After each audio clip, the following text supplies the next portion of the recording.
Thank you, Honourable Member. Asmini, the Chair recognizes the Honourable Member for St. Anne's. Thank you, Madam Speaker. I hadn't prepared a presentation for today. I was of the understanding as of last night that we'd be debating one bill in the morning, one bill in the afternoon. That was cleared up last night, and I had made space, Madam Speaker, for my other colleagues, those senior to me, to have that 1.5 hours of expected available time to give their own contributions on these two very important debate topics. However, we're now debating them as a compendium, Madam Speaker. Good time. However, we're now debating them as a compendium, Madam Speaker, and what I find today, especially as I woke up this morning and had to put my mind on what we would be debating, is that my greatest fear, again, Madam Speaker, I voiced it to you in this House, probably in my first contribution, was that we were again a nation for sale. At that time, Madam Speaker, I will acknowledge you told me never say those words again. So I'm not going.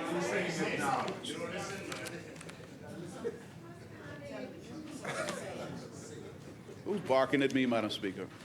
I'm talking to you today, Madam Speaker. That's the way that I should do it. You told me never to say those words again.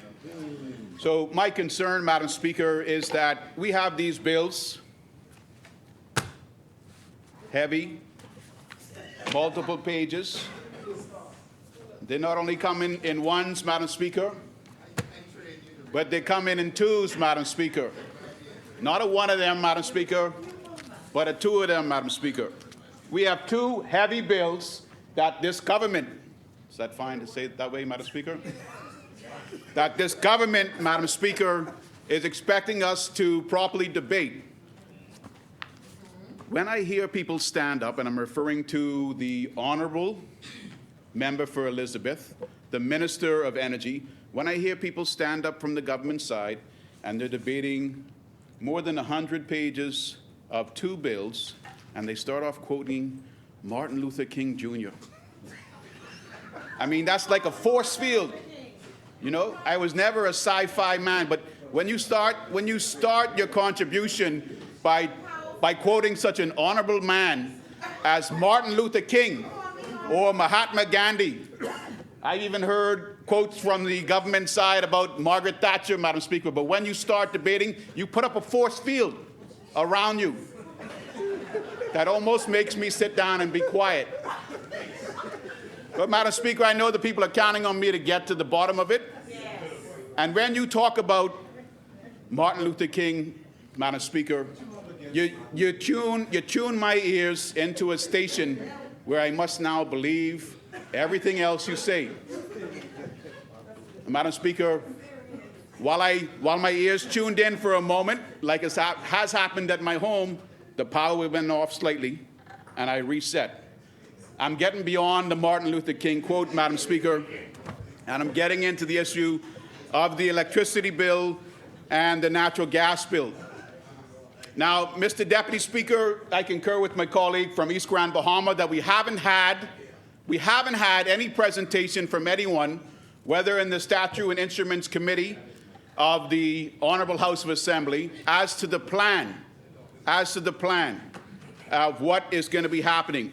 I had to write this down, Madam Speaker, because the good member from South and Central Andros, who at one time advised that he was a constituent of the great constituent of St. Anne's, and then another time advised he was a constituent of Killarney, he said the time for division is over. I mean, the time for division is over. Wow, wow, wow. These are great words, Madam Speaker, like Martin Luther King. The time for division is over. And, well, what are they doing? What are they doing with the energy sector? They're dividing, and dividing. Now, you and I could talk about how they're dividing the energy sector, Madam Speaker, but I know as a speaker you're not part of the executive. You're not in cabinet. I'm not a member of cabinet. my colleagues on the back bench behind me, these good honorable gentlemen here today, as well as the two individuals, is that okay to say that way, Madam Speaker? As well as the two individuals at the end of the bench, they're both honorable members, not part of the executive. So as I couldn't tell you and talk with you about what the plan is to divide and divide and divide this energy sector, neither could some of the good colleagues elected on behalf of the people from the Progressive Liberal Party. There are, however, members of the executive in this House today, and this is our House, Madam Speaker. This is the House of the legislature. This is the House of legislators like myself. You and me, Madam Speaker, this is your House. We should demand, Madam Speaker, we should demand to hear the plans for this division. It's not just one division, it's two divisions. And who is coming into those sectors?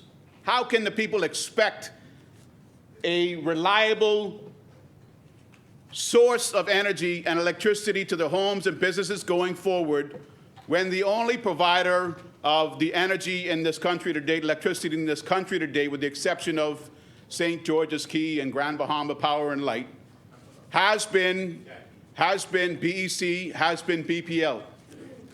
And if they're saying that the most experienced people can't deliver a constant supply of electricity in this modern era, how would the Bahamian people have any confidence that individuals just putting companies together today, creating conglomerates, are going to, after division and division and division, be able to run a division, not the entire product, not the entire process, but just one single part? How are they going to be able to run that one single part better than the experts in the Bahamas have done? Do we not have confidence in the experts at BEC and BPL? That yes, we're telling them today we're not going to fire you, Madam Speaker. They're telling them today they're not going to be a union buster. But what they are telling them is that you've not done the job well enough. We're going to bring new persons in, and we're going to divide and divide and divide it up. Just imagine this, Madam Speaker. You have, to my understanding, you have generation, you have transmission, and you have distribution. I didn't even know if there's a third or fourth aspect that's being divided up. But imagine if the generation side met their obligations and was able to generate electrical supply. But the transmission and distribution side, not the same entity anymore, Madam Speaker, had some issue. Does that mean, Madam Speaker, that the consumer is going to be interrupted? The chair recognizes the honourable member for Elizabeth. We're debating the Electricity Act and the subsections there. I'm not sure where the member for St. Anne's is going. I'm not clear what he's debating. I don't know where in any of our contributions he heard anything about divide, divide, divide. I can assure you no one on the government side ever said that we had concern about the skill set that exists in BPL to date. It was their administration that did a VSEP package that killed the engineers and all of the skill set that existed and left a struggling BPL. It was their administration that did nothing to upgrade age infrastructure that we are struggling to maintain to this day. They had 4.5 years. They cut it short. They did nothing to benefit the energy sector in our country. We are now faced with a crisis, and we have to fix it. We cannot leave it and wait for their hopes of possibly becoming the government again to ruin it even further. We are fixing it. Yes. That's what we're doing.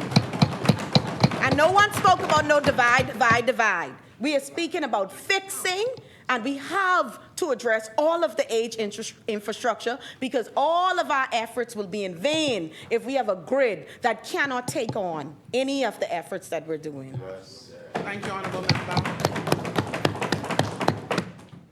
Madam Speaker, you can talk to anyone that's worked at BEC, and they'll identify the point in time when everything began to go south. It wasn't by this administration, and I'm not going to dwell on it, Madam Speaker. I'm not going to dwell on it, Madam Speaker, because it's unfair to the individual that was chairing BEC at the time. Now, what syllabus is it? Look, I mean, it's almost comical. I got to stand up here. I don't have anything prepared, and all they do is feed me and feed me and feed me. And I'm not talking about my circumference, Madam Speaker. I'm talking about what they put into my head, because they can't just let me go through my contribution without remaining quiet. Honestly. They got a little hymn sheet. They got a hymn sheet, but hardly anyone. Excuse me, Madam Speaker. There are members of the government side, if I can say that way without creating an issue. There are members of the government side that appear to have a hymn sheet as to the words they're going to use in their contributions. I don't know which person is the master writer for the members, but someone is telling them to say, Watsilla today. Someone is telling them to say, Oban today. And they love it. Look.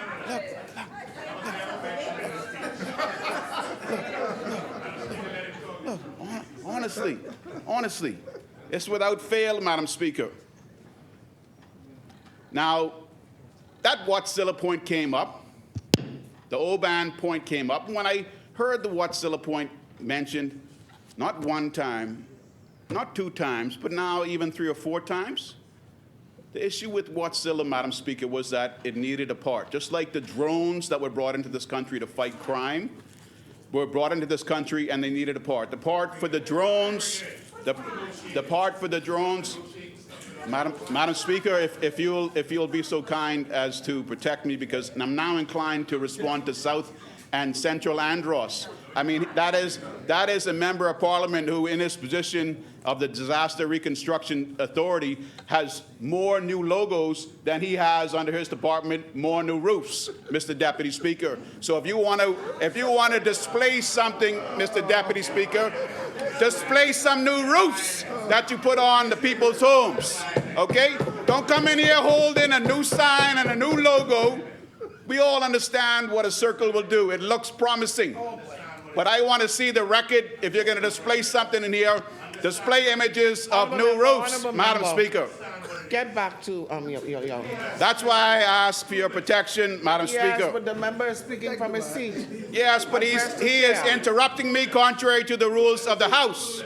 He is intentionally making noise to disrupt my contribution in this House. And that is a protected rule under the rules of the Honourable House of Assembly, signed off on by none other than the great member for Fox Hill.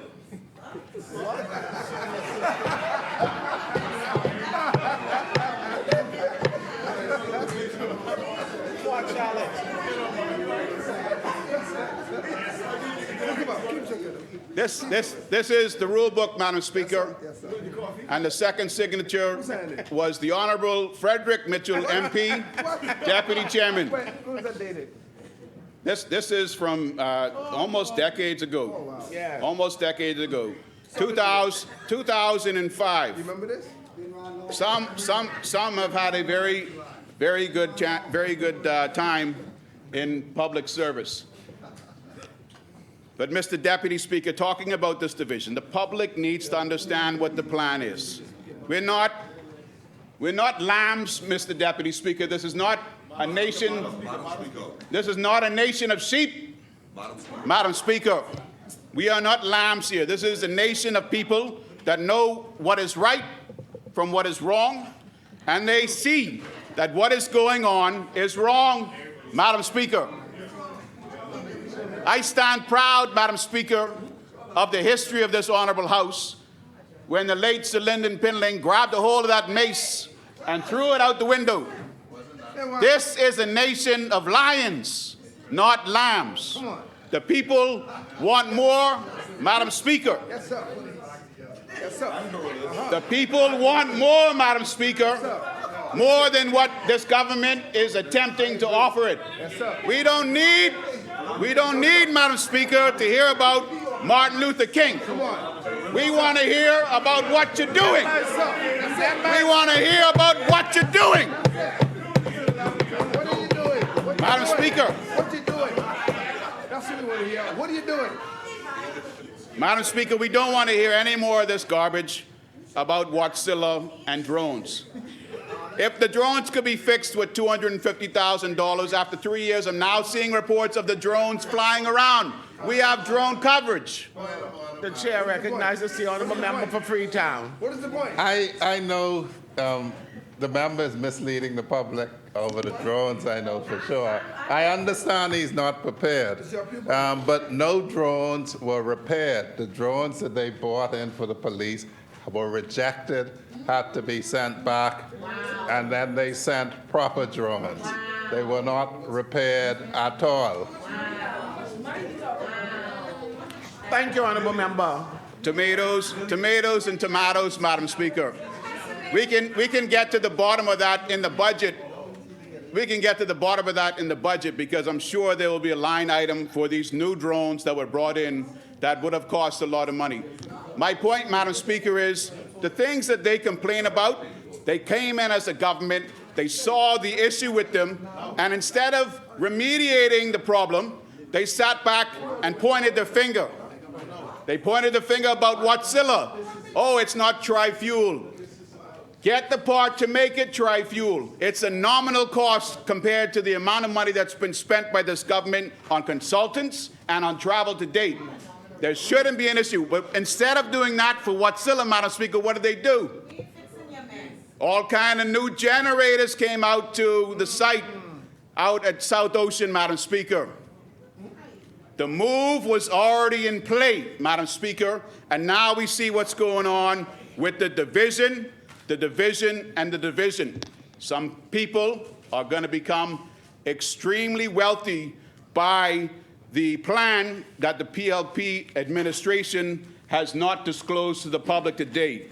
And they want us simply to say yes to electricity, say yes to natural gas.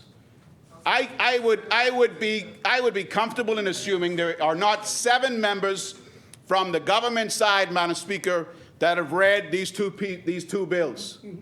I know that there is at least 3 or 4 that will have read 8 pages of matters related to these bills, and that is because someone has prepared the speech and the presentation for them today. They don't get into the details, Madam Speaker, and I agree with them. These aren't worth getting in the details of until we've seen the plans. Don't you want to see the plans, Madam Speaker? Don't you want to hear about the division? Don't you want to know that consumers in commercial properties and consumers in residential properties will, in fact, actually have a better supply of electricity, a lower supply of electricity by cost? We've heard a lot today, Madam Speaker, about this amendment that's coming. They could have already produced it to the opposition. They could have allowed us to prepare for that amendment when it gets to the committee stage. They've not gone through the courtesy of releasing that to the opposition yet. Why? Your question, your guess, Madam Speaker, could be as good as mine. But it's not the way you run. It's not the way you run an honorable House of Assembly when we're meant to be having a purposeful debate.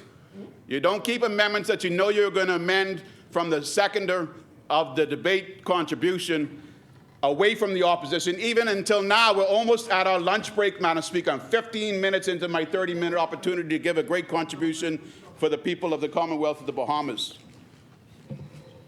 And I'll tell you, it's 12:31, Madam Speaker.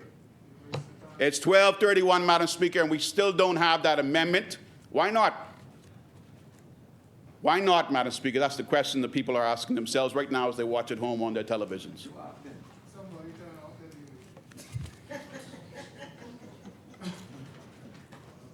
Madam Speaker, if we can't have the amendments to this bill, Madam Speaker, let's not have these bills. Let's not have these bills now. Let's let the public have these bills. We understand that IRCA is playing a major role in this process.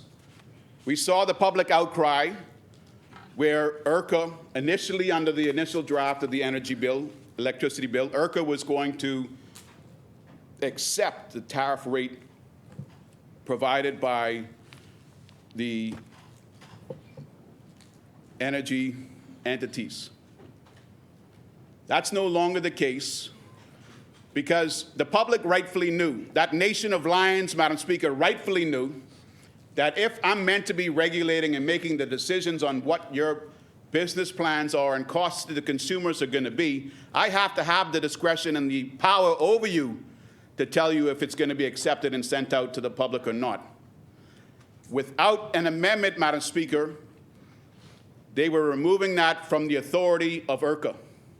And we heard from a senior representative of IRCA 5 days ago in the paper state that IRCA did not have a problem.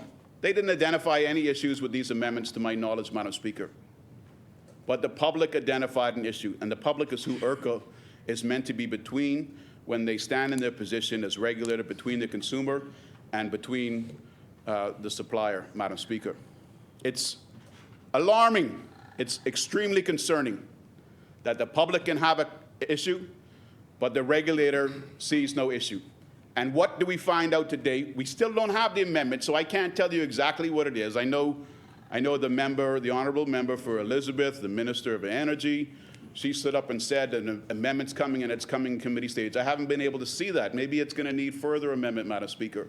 Maybe the public are going to have an issue with that. I can tell you right now, as I'm on my feet in my 18th minute, Madam Speaker, that what I've heard of that amendment, is that the rates that are in place now will be the rates that will remain for 3 years, okay? And yes, I've also heard that it hasn't been since 2010 that there's been an amendment to the IRCA rates. Well, Madam Speaker, I've been married to my wife since 2005, and I'm not trying to change her. Just because time has passed, it doesn't mean that you need to make changes. Just because time has passed, it doesn't justify you making changes.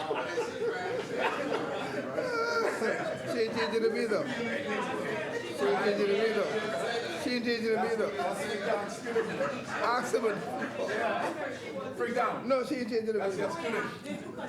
He keeping her, she keeping him.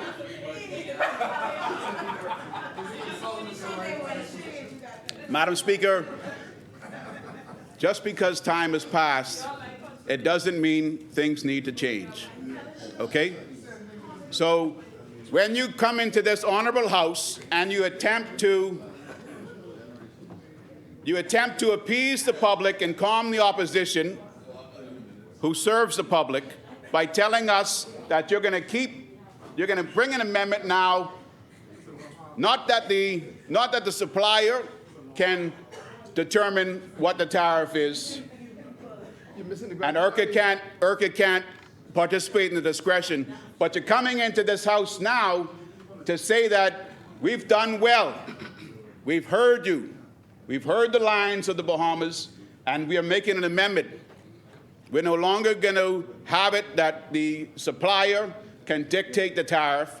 We're going to have it, because that was eliminating the discretion of IRCA, we're going to have it where the supplier will stick to the tariff today for the next 3 years. Again, Madam Speaker, IRCA has no ability to change that tariff rate.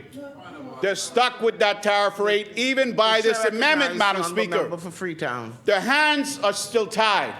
Madam Speaker. Their hands are still tied. Madam Speaker, I thought Elizabeth was quite clear. The amendment is to make it, as lawyers say, pellucidly clear that the fare that you have, you need not have. I had invited East Grand Bahama to just read 3 pages more in to section 41, and it would be clear that this government is doing something that has never been done before, which is to give IRCA the ability to protect the public from abuse by anyone dominant in the electricity market, regardless of whether you're in production, in transmission, or distribution. So, Madam Speaker, it is very clear. Very, very clear. And St. Anne's really should, if he's not prepared, we used to say when we go to court and you're not prepared, you say mea culpa and you sit down. Thank you, honorable member. What's that? Me a couple? Hey, Freedom. Freedom. So, Madam Speaker, my good colleague Marco City has represented that these amendments that Freetown is mentioning were already there. Freetown's case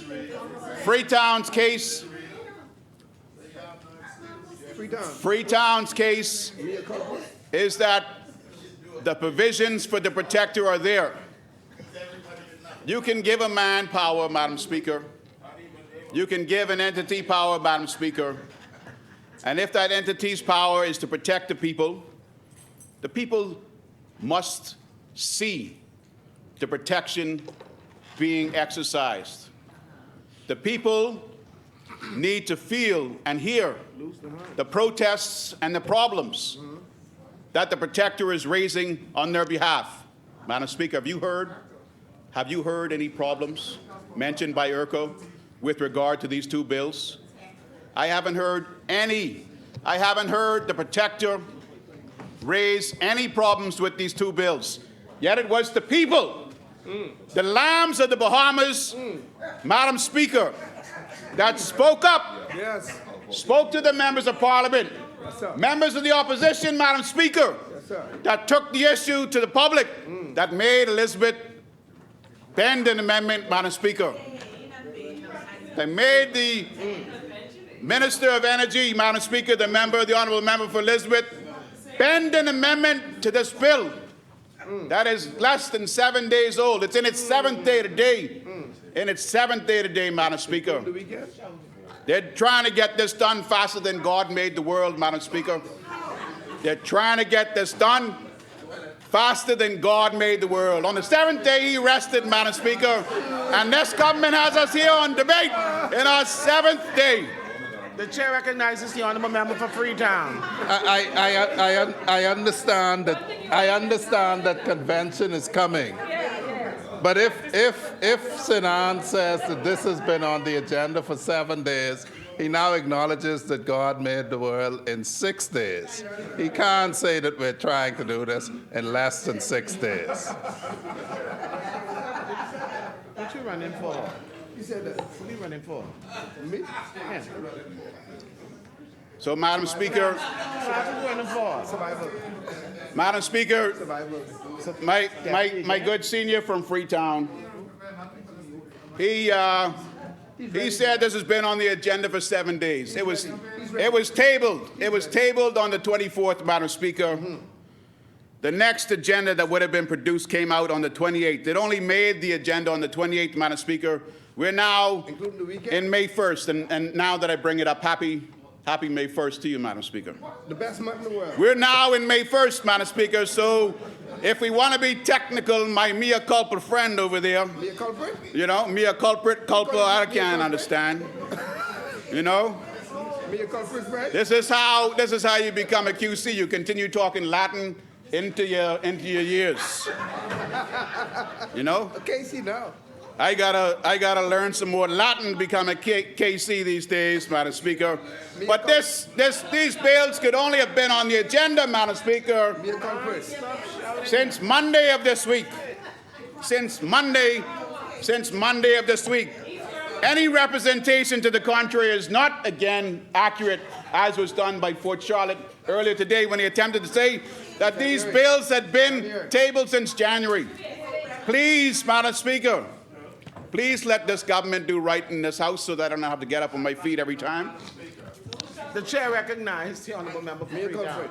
Only because he wants to run out the time, but he might learn that when we stand on the end and say we renew all notices, when we actually table the bill, that's notice from that day. Yes. And so you count from that day. The 7th day expired yesterday.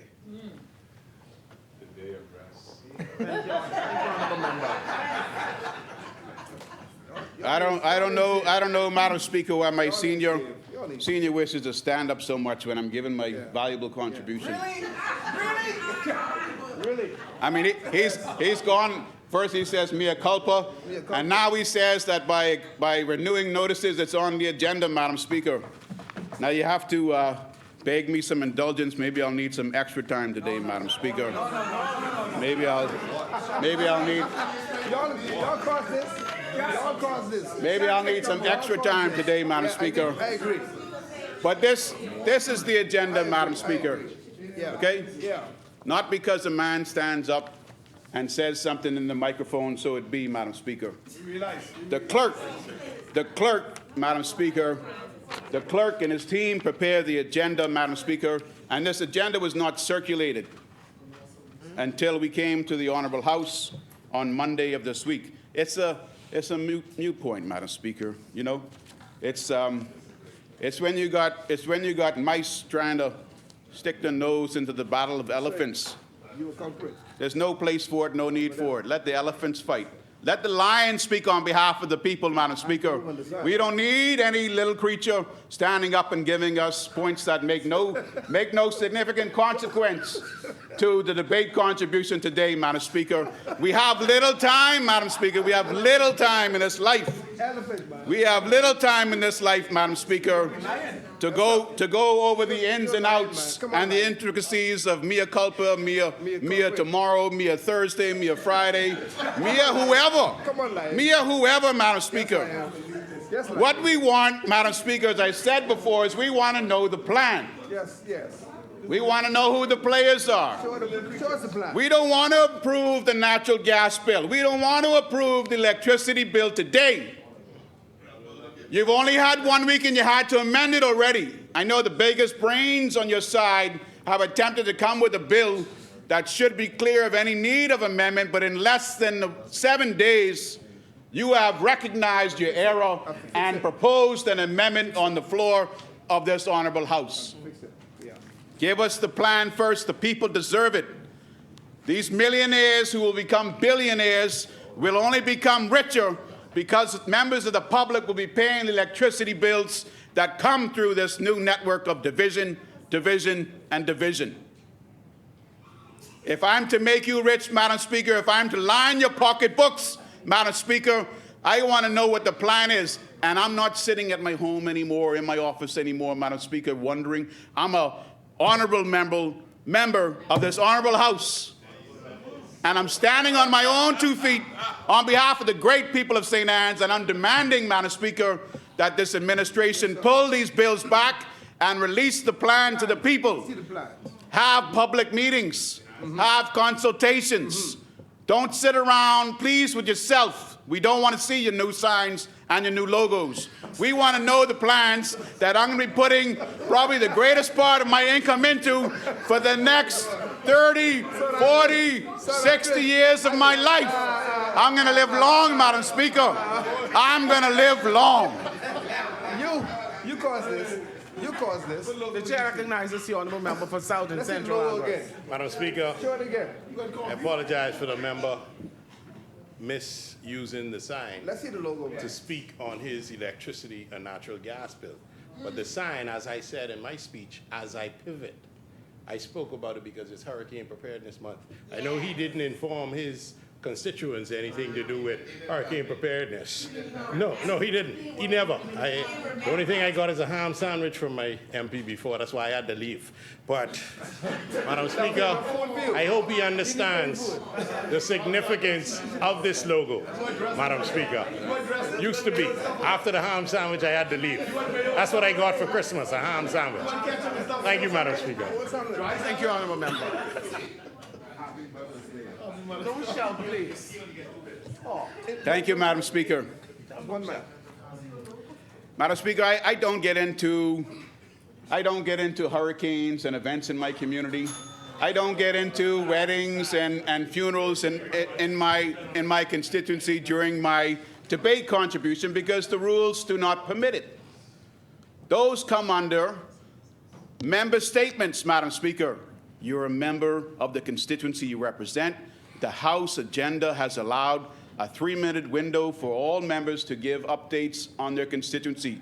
I don't consume any time in my debate contributions, Madam Speaker, with the pleasantries and the condolences. You don't? Madam Speaker, I focus my time on my bills. And if you've seen, Madam Speaker, I focus my time on the bills without reading page by page, Madam Speaker. You can hear some members on their feet in this honorable house mix the words right up, and they're written right in front of them. I don't know if they have dyslexia, Madam Speaker, but it's not necessary. If you can't read properly, just stand up and talk. That's all the people of the country want their members of parliament to do, Madam Speaker, is stand up and talk for them. Talk on behalf of them. Listen to them before you open your mouth.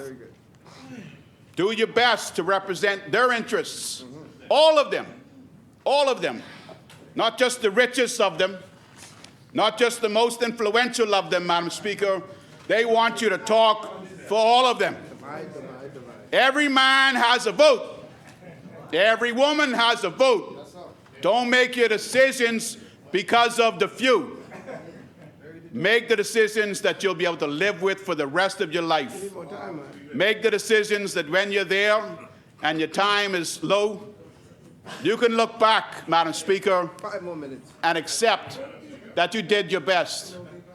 With the opportunity that was given to you, you stood on behalf of your people as a lion, 5 minutes. as a lion, Madam Speaker, and the people, Madam Speaker, Come on, Lion. the people will love you. Yes, Lion. Come on. The people will love you for fighting for them. Yes, Lion. Come on. And I've been fighting here today, Madam Speaker, on behalf of the great members of St. Anne's.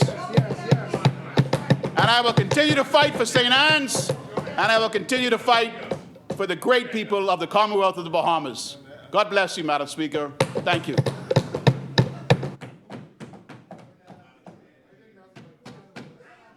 The chair recognizes the honorable member for Freetown. Madam Speaker, I know that